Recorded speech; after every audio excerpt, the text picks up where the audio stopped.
Salut à tous, je vous fais une petite vidéo rapide sur les Camponotus maculatus, mon espèce préférée. Donc vous voyez que le nid est blindé, l'air de chasse également. Des tubes bambou ont été rajoutés, mais ils sont déjà pleins. Donc j'attends un nouveau nid qui est en cours de création, parce que c'est vraiment très spécial, vous verrez. Si le projet aboutit, ça serait cool. En attendant, pour pas pénaliser ma colonie, j'ai créé une extension temporaire, et voilà ce que ça donne. Voilà. Que j'aime pas mal en fait ce système, hein. C'est vraiment un système simple que j'ai fait avec un cadre qu'après j'ai customisé, pour pas que les fourmis puissent s'enfuir. Et vous voyez que ça a déjà commencé à déménager, il est déjà à la moitié, donc là bien évidemment elles vont flipper, hein, puisqu'elles n'ont pas encore pris vraiment possession des lieux, puisque le cadre a été posé hier.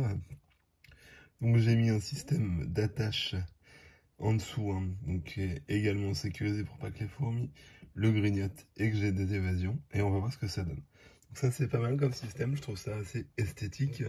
C'est bien pour les espèces qui n'ont pas besoin forcément d'humidité, bien évidemment, mais ça peut aussi être pas mal pour des messors, notamment pour faire un nid secondaire, pour un grenier à grains, quoi. Voilà. Et ça vous fait un nid pour moins de 2 €, quoi. En dépannage, ça peut être pas mal, ou même en définitif, hein. Je verrai à terme si je le laisse ou pas, mais déjà au moins ça permet que ma colonie ait vraiment plus de place, et ça fait plaisir, quoi. Voilà. Donc j'en profite pour vous montrer un petit peu ça. Donc la colonie va vraiment très très bien, hein, mais clairement elle devient de plus en plus grosse. Je vais essayer de les nourrir un peu pour vous montrer un peu ça. Hop, c'est de pas bouger en même temps, mais c'est pas forcément évident pour moi de nourrir à une main, tenir le téléphone de l'autre. Hop, et vous allez voir que là je l'ai laissé à peine 20 secondes et ça va déjà être la cohue dans le bac. Voilà. Donc ouais, franchement pas mal, on a pas mal de couvents, même des pontes. J'avais pas vu, ça se trouve avec un peu de chance. On va peut-être même voir Madame la Reine, ça m'étonnerait, mais qui sait, voilà. Donc là, il va falloir que je remette un catch sur le nid.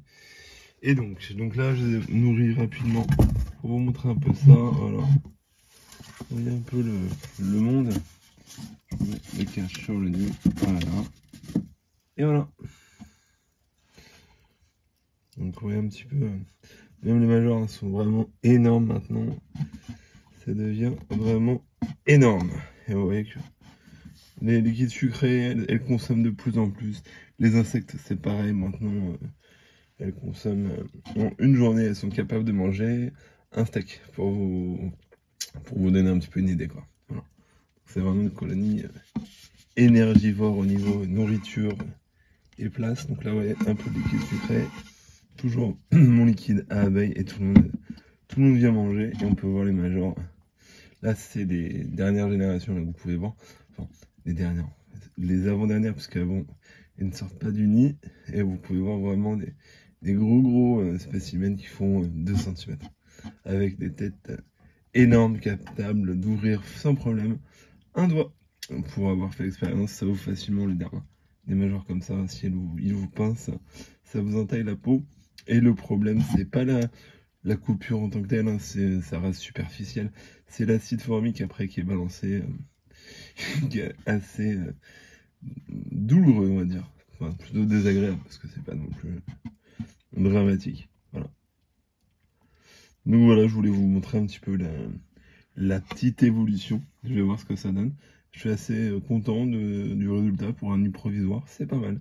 Voilà. J'espère que ça vous a plu. Excellente journée. Salut, salut.